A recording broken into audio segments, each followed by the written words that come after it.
Porque em um determinado momento das nossas histórias, ali tipificado por Adão, perdemos o rumo. Nos distanciamos de Deus, viramos as costas para a árvore da vida. Viramos as costas para Deus. E decidimos ali, saindo do Éden, rumando uma trajetória singular, nossa, pessoal, tomar o nosso próprio rumo. O Evangelho é e sempre será um convite de retorno à casa. Um convite para o retorno ao lar.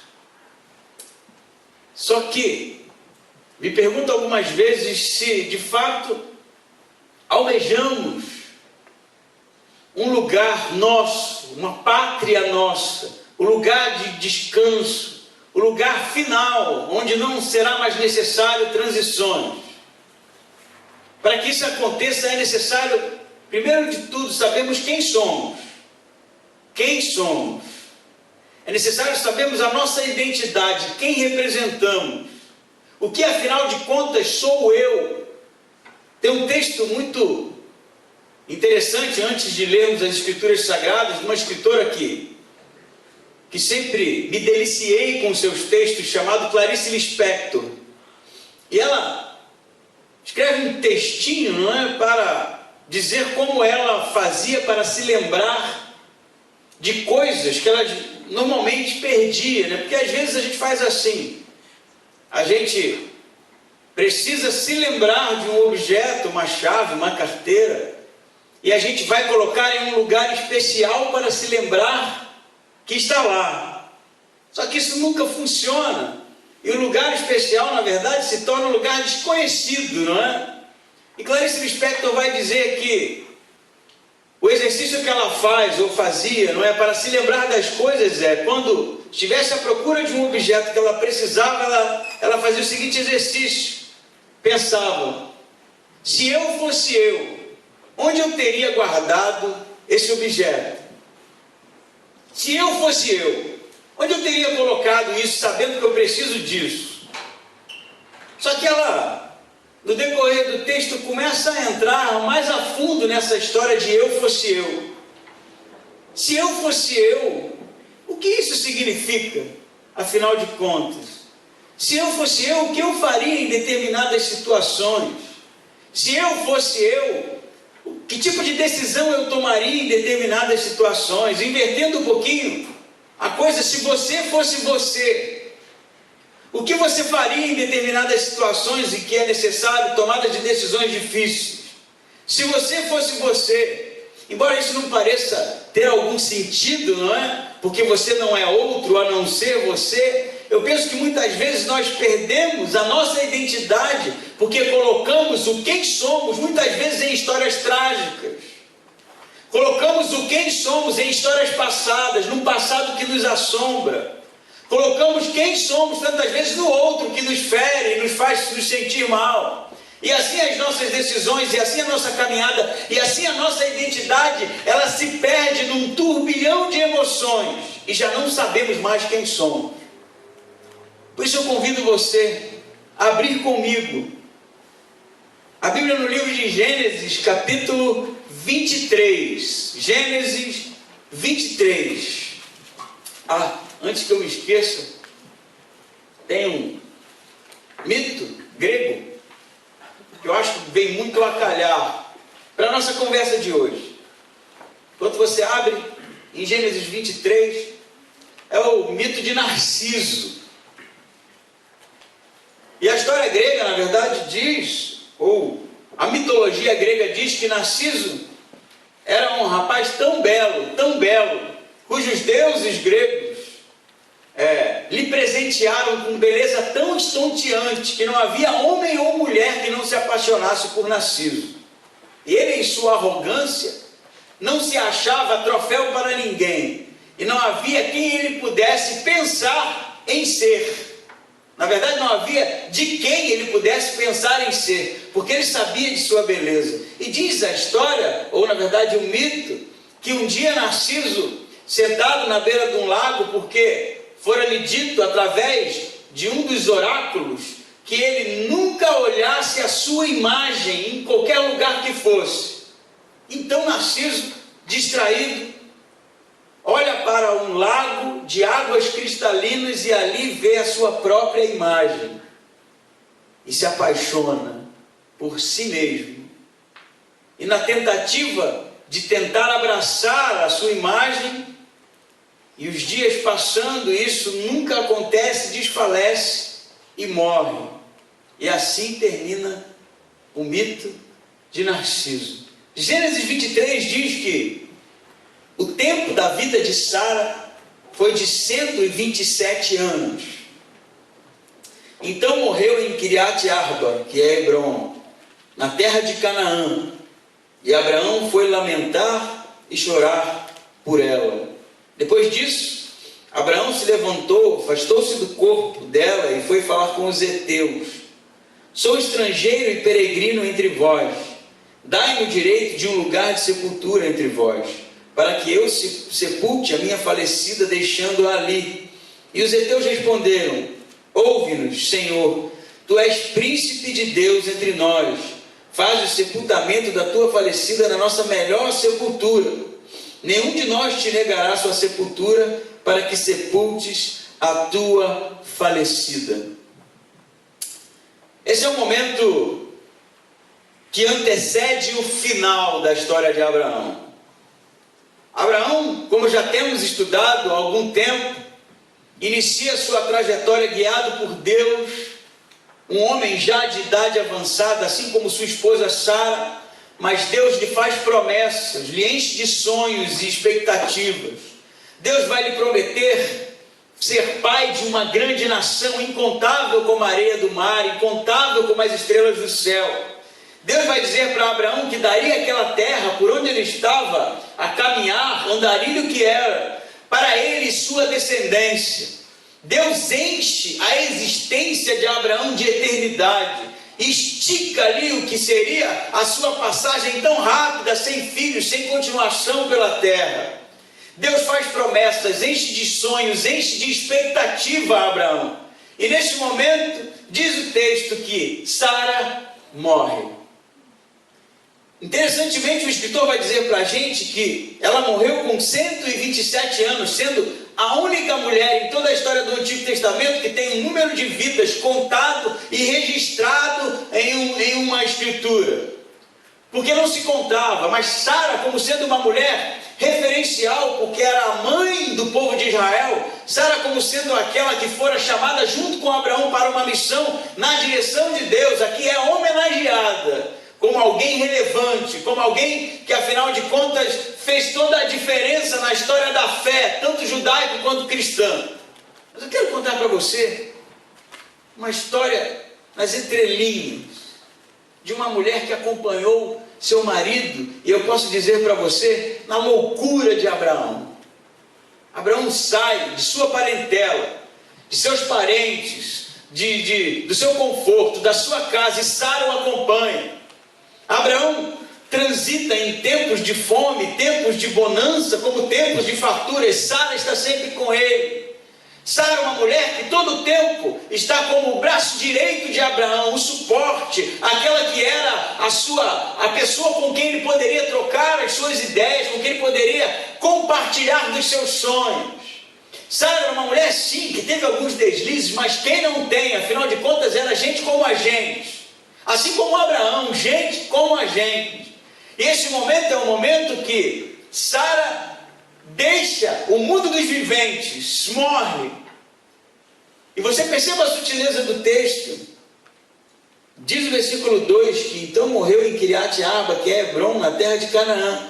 E Abraão foi lamentar e chorar a sua morte. Em algumas versões, e Abraão veio lamentar e chorar a sua morte. Você sabe por quê? Porque ele não estava quando ela morre. Abraão não estava. Abraão provavelmente foi resolver alguma outra coisa. Não estava por perto no momento da sua mulher amada, mulher de sua vida, deixar de existir. Não estava presente no tempo em que seria o último fôlego, as últimas palavras, o último olhar de sua mulher. Por isso ele se senta e chora a sua morte. Senta e chora a sua morte. Homem de tantas promessas, de tanta esperança, de tantos sonhos colocados por Deus no seu coração, mas que se depara agora com a morte, se depara com a finitude, se depara com aquilo que faz com que a gente seja todo o tempo um objeto limitado pela existência da finitude. Homens mordidos pela morte, mordidos pelo relógio que não para de cronometrar o tempo de nossa existência. Porque, como disse antes, houve um tempo em que Adão virou as costas para Deus, e ali estava toda a raça humana, que decidiu tornar precioso o que era bijuteria, que decidiu priorizar o eu ao invés de Deus, que decidiu priorizar o seu direcionamento, a sua força, a sua tentativa de conduzir a vida ao invés de entregar a direção para Deus. E assim somos nós, eu penso. Existe um problema com a gente. E você sabe qual é o nosso problema? Eu não vou ser tão fúnebre nesse discurso, mas o nosso problema é que a gente quer mais do que a nossa barriga pode suportar. Sabe disso? Tem muita gente hoje fazendo cirurgia para redução de estômago, não é? Se eu pudesse, eu faria uma para aumentar o meu. Porque eu não consigo comer tudo aquilo que eu quero. Sabe? Quando você está participando de uma refeição saborosa e o limite já está chegando, e se desse a gente empurrava mais um pouco. É assim que a gente vive. A gente quer mais do que a gente pode suportar, a gente procura mais do que a gente pode carregar, a gente almeja mais do que afinal de contas pode caber em nossas costas. Vivemos projetando tantos sonhos, vivemos projetando tantas coisas, tantos projetos, mas nos esquecemos que não temos o menor controle da nossa existência, nos esquecemos que não temos o menor controle do tempo, e não sabemos sequer se estaremos vivos amanhã. Abraão saiu e nem imaginaria que a sua esposa morreria no intervalo, e nem imaginaria que a sua esposa morreria nesse tempo, e quando ele chega ela está morta, e a única coisa que lhe resta é sentar e chorar. O homem que recebera de Deus uma promessa de ter toda aquela terra, agora não tinha sequer um lugar para sepultar a sua esposa.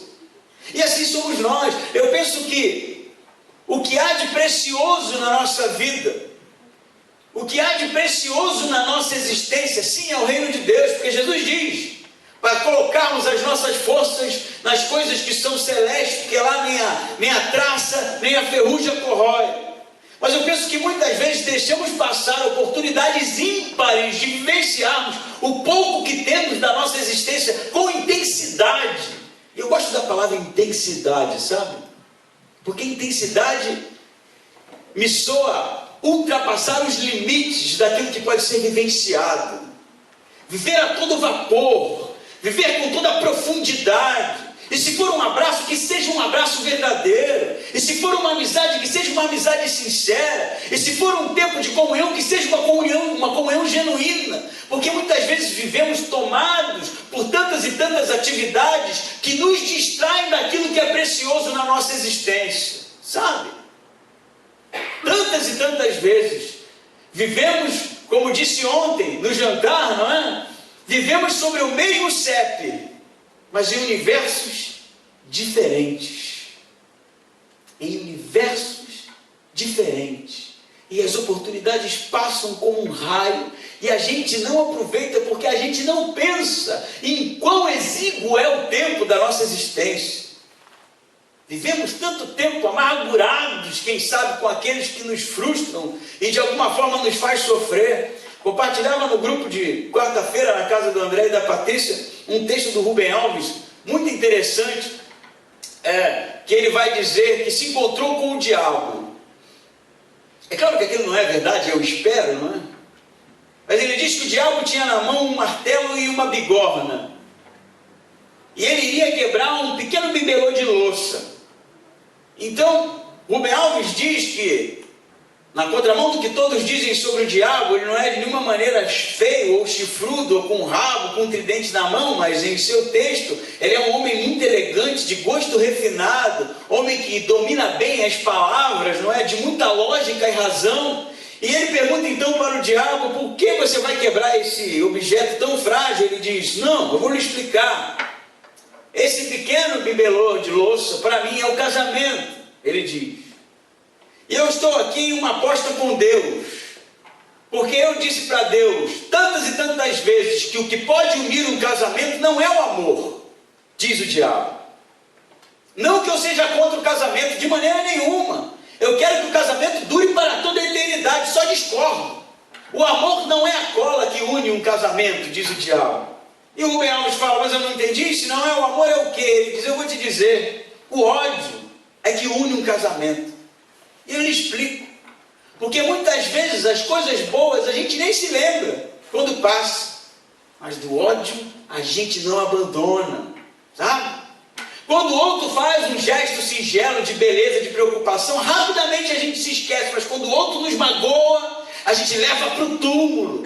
E muitas vezes num casamento, vai dizer o texto, as pessoas vivem juntas só para fazer o outro sofrer. Ele vai dizer, porque às vezes a gente acha muito melhor que o outro morra do que o outro ir embora com outra pessoa. Não é que morra, mas ir embora com outra pessoa de maneira nenhuma, eu não perco essa. E o texto termina assim, com o diabo batendo no bibelô e dizendo: o casamento na fórmula de Deus está fadado ao engano, ao erro, a não dar certo. E o Rubem Alves termina: eu nunca imaginei que o inferno estivesse tão próximo de nós assim. E ao final de contas, não é assim que a gente vive?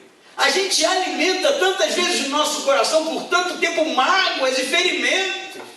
E é isso que faz a gente tantas vezes vivenciar uma vida sem relevância para a beleza e a preciosidade, porque isso acaba virando o nosso combustível. E a gente esquece de perceber que Deus encheu toda a terra, encheu toda a criação, encheu todo o nosso coração de promessas, de coisas boas, de coisas belas. Sim, de coisas que são relevantes para a eternidade, mas que podem fazer da nossa vida ter um propósito, um objetivo. Mas nós nos esquecemos. E somos levados pela futilidade daquilo que é a queda do homem, pela futilidade daquilo que é o pecado que nos traga para baixo, pela futilidade que é uma vida desvairada, correndo atrás do tal fruto, da tal árvore que esquecemos no Éden e nunca mais encontramos. Assim enchemos as nossas mochilas com tantas e tantas coisas, a ponto de não podermos mais caminhar. Mas o texto diz que Abraão chora sim. Mas depois disso, diz o versículo 3, ele se levanta, afasta-se do corpo dela e foi falar com os heteus. E ele diz o seguinte: sou estrangeiro e peregrino entre vós. Dai-me o direito de um lugar de sepultura entre vós, para que eu sepulte a minha falecida, deixando-a ali. Como ele disse, Abraão, ele havia herdado a promessa, não é? De uma terra tão farta como a terra que ele transitava. Mas nesse momento aqui, Abraão não tinha sequer um pedacinho de terra para sepultar Sara. Eu não vi Abraão em nenhum momento se lamentar ou levar a voz a Deus e dizer: por que, Deus? Olha agora a minha situação. Mas o texto diz que depois de chorar, de prantear sua esposa, ele se levanta e vai até os heteus para comprar um pedaço de terra. E o texto terminará, posso lhe adiantar, e ele vai comprar o que nós chamamos hoje de Macpela, não é? Onde ainda até hoje há o túmulo de Sara em Israel. Mas uma frase é muito interessante, dentre tantas coisas interessantes nesse texto, que Abraão vai dizer aos heteus. Ele vai dizer o quê? Apesar de Deus ter prometido aquela terra a ele, ele diz: sou estrangeiro e peregrino entre vós. Frase essa que o escritor de Hebreus citará sobre Abraão, que muitos como Abraão andaram por essa terra como forasteiros e peregrinos, porque almejavam uma pátria maior. Almejavam uma pátria maior. Eu não sei você, mas No Rio de Janeiro, o trânsito é complicado, não é? Tudo é muito cheio. É fila para o ônibus, é fila para o metrô, é fila no mercado, é fila para entrar na fila, se deixar. E às vezes, depois de um dia de transitar pelos comércios, ou vir do trabalho, ou vir de metrô do centro da cidade até em casa, que é terrível, em pé, a coisa que a gente faz quando chega em casa é tirar os sapatos, não é? Porque tirar os sapatos é sinônimo de descanso. Tirar os sapatos é sinônimo de cheguei em casa, de que cheguei no meu conforto, agora estou em paz. Você sabe o que Abraão está dizendo aqui? Apesar da promessa da terra, ele não pertencia àquele lugar. Apesar da promessa de Deus, que ele herdaria tudo aquilo, ele não pertencia àquele lugar. Ele almejava uma pátria maior. Ele almejava o lar final, o lugar de descanso, o lugar em que toda a nossa caminhada termina, estar com Deus. Isso não vai durar muito mesmo, porque Abraão vai morrer alguns capítulos depois disso aqui. Mas o que eu quero dizer com todo esse argumento acerca do que o escritor de Hebreus diz e do que Abraão fala é que nós não somos daqui, nós estamos passando por aqui. Só que a gente às vezes perde o sentido disso, de que tudo aqui tem que ser transitório, de que tudo aqui tem que ser apenas uma fase, de que tudo aqui tem que ser apenas um momento de transição para algo maior. Jesus diz isso para os apóstolos, no texto que já até vimos. Ele diz: estou indo para o Pai para vos preparar lugar. E se não tivesse lugar, eu iria assim mesmo e vos prepararia. Me lembra que quando preguei esse texto, falei para você que o texto sugere que Jesus iria assim na frente para arrumar as coisas, para forrar a cama com aquele lençol cheiroso, sabe? Para deixar, quem sabe, a temperatura no ambiente da melhor maneira possível, para fazer aquela comidinha gostosa, como se a gente estivesse indo na casa de um parente querido que sempre cuida bem de nós, o lar final. Eu sou forasteiro e estrangeiro nesse lugar, porque Abraão almejava uma pátria maior, que é de fato aquilo para o que fomos criados, a glória de Deus, o reino dos céus, a eternidade com Deus, não aqui. Mas como é que a gente vive? Será que de fato o céu é uma esperança real nossa? Será que de fato a eternidade é uma esperança real nossa? Porque se é, e eu espero que seja, que não seja para depois da morte.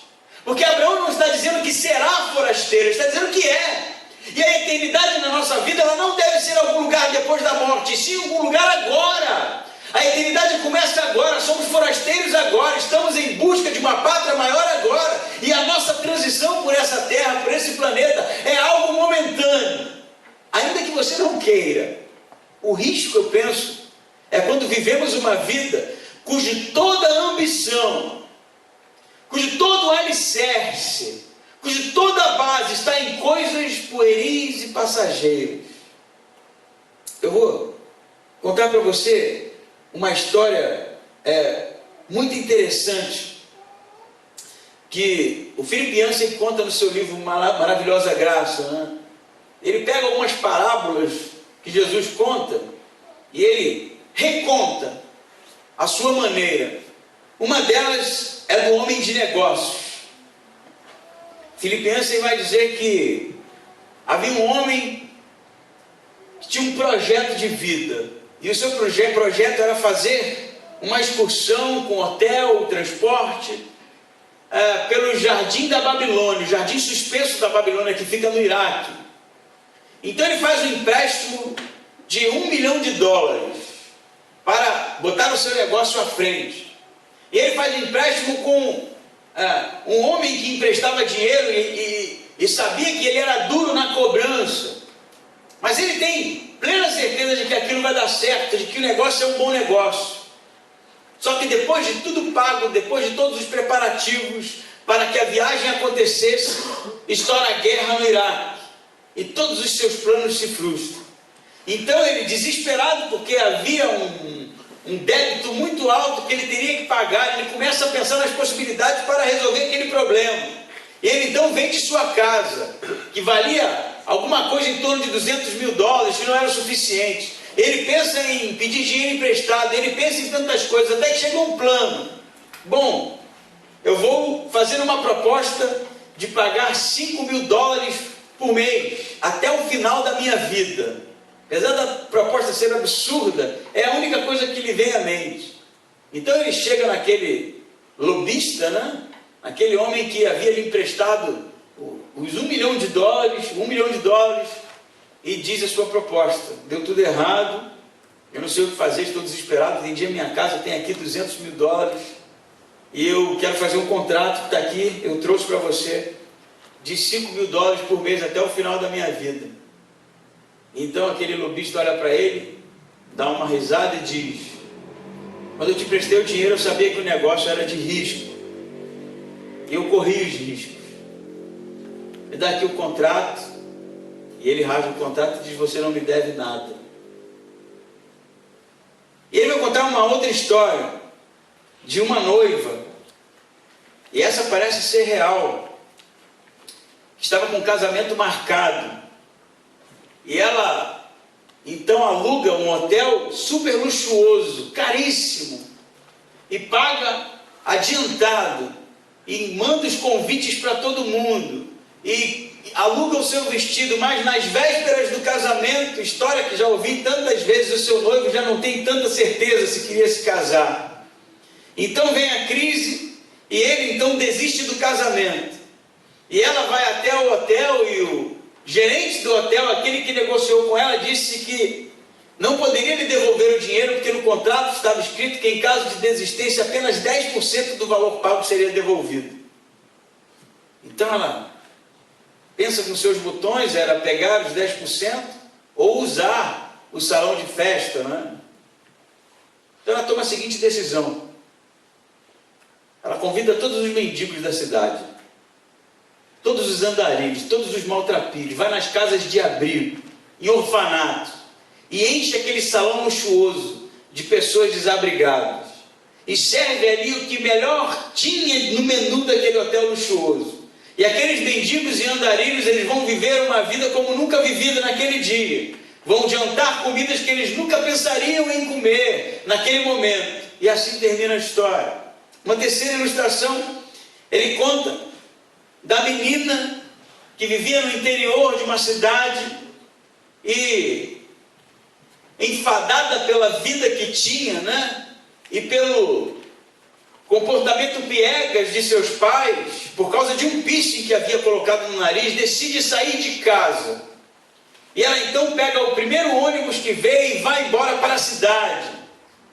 Chegando lá, conhece um homem que dirigia um carro importado, que lhe faz promessas de emprego e diz que a única coisa que ela tinha que fazer era agradar outros homens. O dinheiro era bom, ela era uma menina de menor, adolescente ainda, então o dinheiro era melhor, era só mentir. E assim ela entra naquela vida e começa a ganhar dinheiro, e um ano depois estava se pensando: como eu pude deixar passar isso? A vida é tão boa, e eu vivendo naquele interior, sob o radicalismo dos meus pais, até que em um determinado momento, ela adoece, fica doente. Então, aquele que havia lhe dado emprego diz: já não é mais possível trabalhar com você, porque não podemos tolerar esse tipo de saúde no nosso negócio. E ela é mandada para a rua, viciada em drogas, doente, desfalecendo, com fome, no frio, até que em determinado momento ela pensa, chorando aos prantos: porque afinal de contas eu fui embora? Eu tinha tudo, eu tinha meus pais, eu tinha minha vida. E ela decide voltar. Liga algumas vezes, mas as suas ligações sempre caindo na secretária eletrônica. Então ela pega o ônibus, reticente, com medo, até que o motorista avisa pelo microfone, o alto-falante do ônibus: daremos o contrário de tudo aquilo que ela havia imaginado que poderia ser o encontro com seus pais. Diz Philip Yancey que seu pai se lança correndo em um abraço, e antes que ela tentasse se desculpar, ele diz que a amava, e que havia um banquete e uma festa com todos aqueles que amavam em casa, lhe esperando. Histórias absurdas, mas é a história do Evangelho.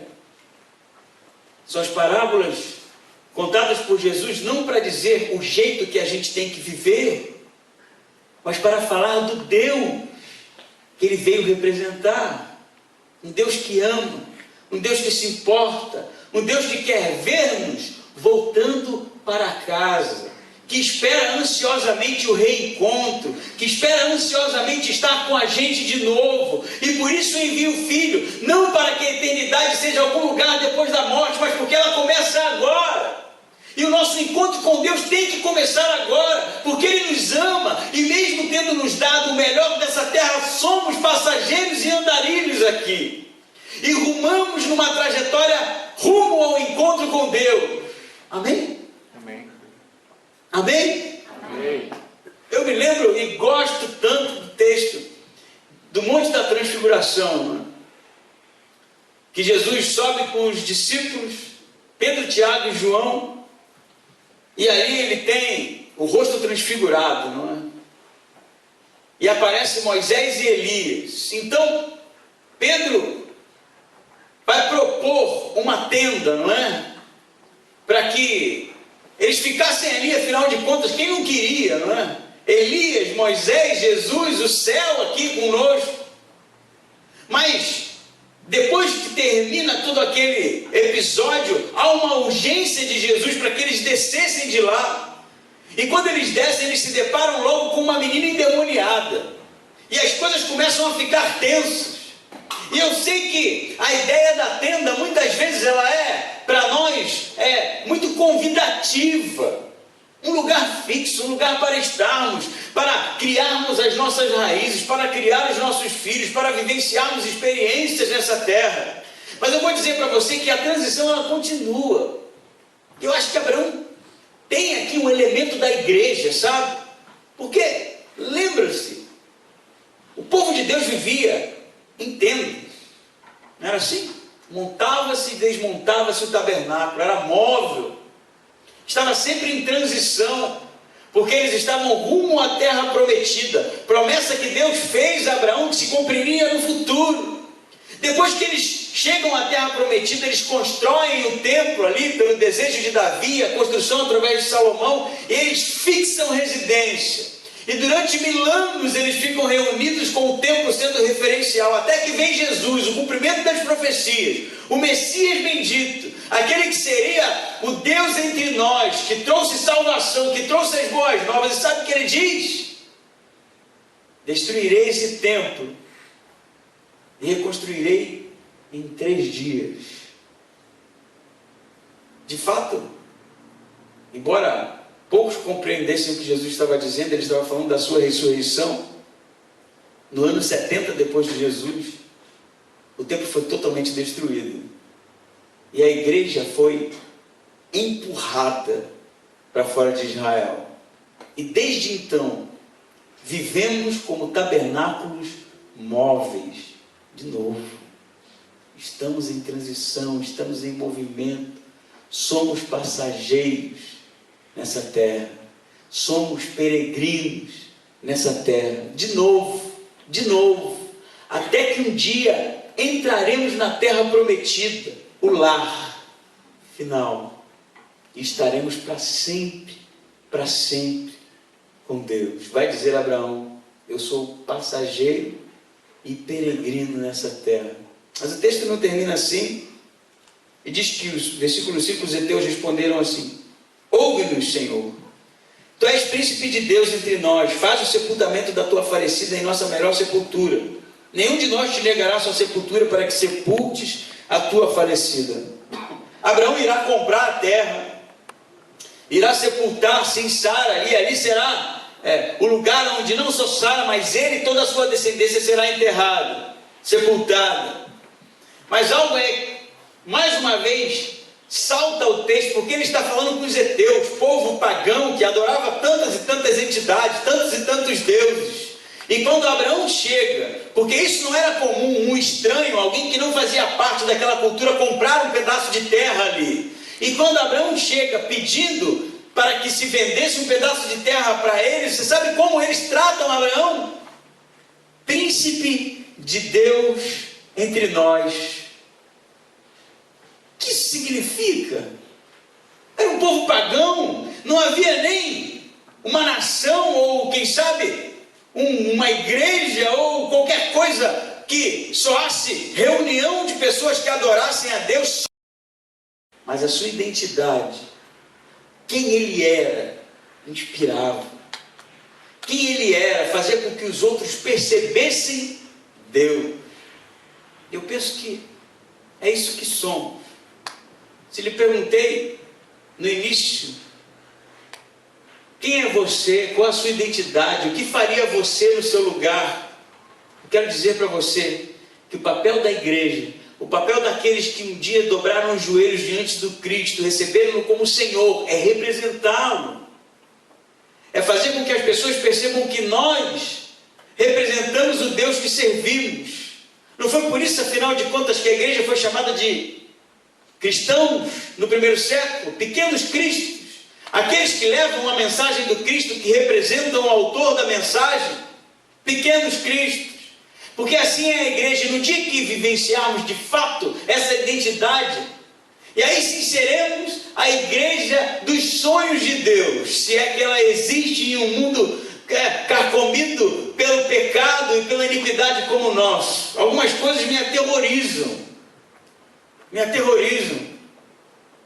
Não sei se vocês viram esse episódio, mas aquele apresentador de programa policial, Marcelo Rezende, vocês sabem quem é? Está com câncer. Eu tive o desprazer de ouvir o tal apóstolo Valdemiro dizer que aquele homem estava doente com câncer, porque ele, o Valdemiro, havia amaldiçoado aquele homem, e a mão de Deus estava pesando sobre a vida dele. Porque Deus, e o Deus do Valdemiro, é o Deus que põe câncer nas pessoas.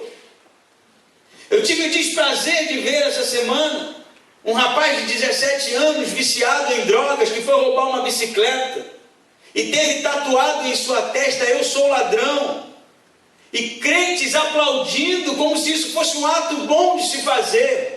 Eu tenho visto, e tenho visto tantas e tantas vezes, a igreja se levantando como acusadora, como aquela que não tem graça em nenhum momento, como aquela que não representa um Deus amoroso que está de braços abertos nos esperando todo o tempo, como representante do Deus que diz que chora quando um pecador se perde, quando o Evangelho diz que Deus está ansiosamente esperando a volta do Filho.